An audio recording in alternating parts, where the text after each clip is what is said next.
Hello students, let's start question number 56, chapter number 4 admission of a partner.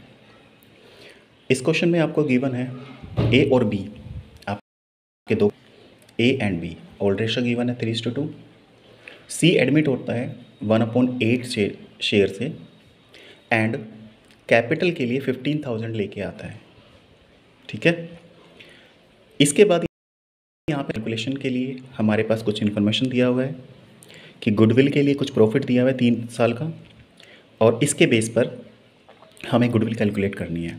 तो यहाँ पे 3 साल का जो प्रॉफिट है वो 21,000, 24,000, 25,560 दिया हुआ है।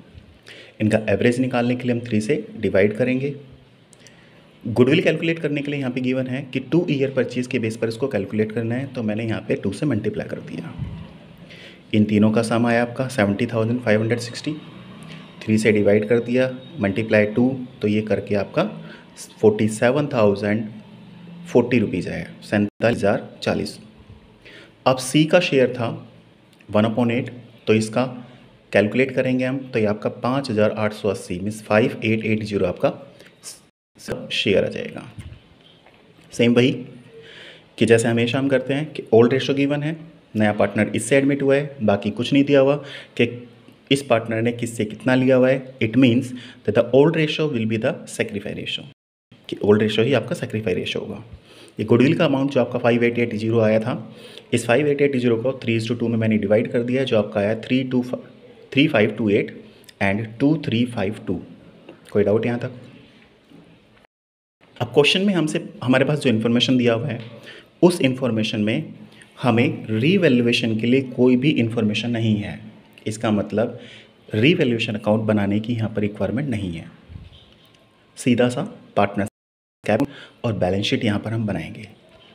पार्टनर्स कैपिटल अकाउंट के लिए सबसे पहले चाहिए होता है कि हमारे 3 पार्टनर हैं। जैसे सबसे पहले हमें बैलेंस बीडी, जो कि आपके क्वेश्चन में गिवन है।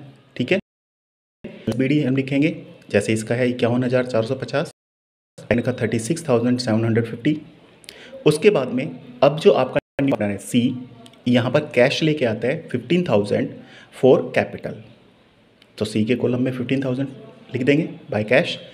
प्रीमियम हमने जो कैलकुलेट किया था, इसके लिए कहा गया था कि जो इसका शेयर बनेगा उसको कैश में लेके आएगा। तो उसका शेयर 5880 बना था, इसको कैश में लेके आया, तो हम क्या कर देते हैं, जो प्रीमियम की अमाउंट आता है उस प्रीमियम के अमाउंट को हम डिवाइड कर देते हैं ओल्ड पार्टनर में, और वो भी सेकंड रेशो में। ठीक है, जैसे कि हमने यहाँ पे डिवाइड किया था, तो इसकी एंट्री होती है by premium for goodwill, amount आपका ये आया था। ठीक है, आपकी बैलेंस शीट में जनरल रिजर्व दिया हुआ है 20,000, उस 20,000 को ओल्ड रेशो में, क्योंकि आपका जो बैलेंस शीट में अमाउंट दिया होता है, ठीक है, उसको हम हमेशा ओल्ड रेशो में डालते हैं, तो आपका 12,000 8,000 हो जाते हैं। अब आपकी गुडविल में पहले से आपकी बैलेंस शीट में पहले से गुडविल अपीयर है 20,000 की। आपकी बैलेंस शीट में पहले से गुडविल है 20,000 की, तो गुडविल अगर पहले से अपीयर है तो हम उसको रिटर्न ऑफ करते हैं, सेम वही ओल्ड रेशो में। तो आपका 20,000 का आपका हो गया 12,000 एंड 8,000। ठीक है, 3:2 में डिवाइड करोगे, ओल्ड रेशो 3:2 था, तो 12,000 8,000, और बाकी इसमें कोई इन्फॉर्मेशन नहीं था। इस टोटल करोगे, इस सबका टोटल करके हमारा ये आपका आ गया 66,978, 47,102, 15,000। ठीक है, इनको यहाँ पे ट्रांसफ़र करोगे, इसका बैलेंस निकाले 15,000 आ गया, इसका यहाँ पे माइनस किया तो 39,102 आ गया, इसका निकालोगे 54,978 आ गया। क्लियर? बैलेंस शीट पे आ जाओ। बैलेंस शीट में सबसे पहले आपके पास कैश दिया हुआ है 1500। अब यहाँ पे मैंने कुछ ऐड किया है 2 अमाउंट। ये कौन सी अमाउंट है? एक तो ये वो है जो 15,000 ये कैपिटल लेके आया था, कौन? नया पार्टनर। प्लस में 5880 मैंने यहाँ पे जो प्रीमियम फॉर गुडविल लेके आया था ये वो ऐड किया है।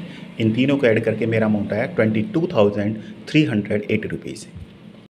बैलेंस शीट में जो भी आइटम आपके पास दिया सबको यहाँ पे एसेट्स में और लाइबिलिटी का लाइबिलिटी में पोस्ट कर दोगे। जैसे कि आपका इसके बाद आपका स्टॉक है 28,000, डेटर्स 19,500, फर्नीचर 2,500, मशीनरी 4,800। अब आ जाओ लाइबिलिटी साइड में, आपका कैपिटल का बैलेंसेस यहाँ पे निकाले थे हमने, दिस एंड दिस, ABC तीनों के नाम से हमने ये लिख दिया है। ठीक है, बैलेंस शीट में फिर आपको दिया हुआ है क्रेडिटर्स 11,800। ठीक है, अलावा लाइबिलिटी साइड में आपको कुछ भी नहीं दिया हुआ है। इनका बैलेंसिंग करोगे, ये आपका हो के आ गया 1,20,880। इसका भी टोटल 1,20,880। अगर बैलेंस शीट टैली हो जाता है तो हम ये मान के चलते हैं कि हमारा जो क्वेश्चन है वो ठीक है, हमने कहीं पर भी कोई प्रॉब्लम नहीं की है। ठीक है, सेम कि अगर कोई भी डाउट इसमें है, कोई भी क्वेरी अगर है, तो आप कमेंट बॉक्स में लिख सकते हो। Okay, thank you, have a nice day.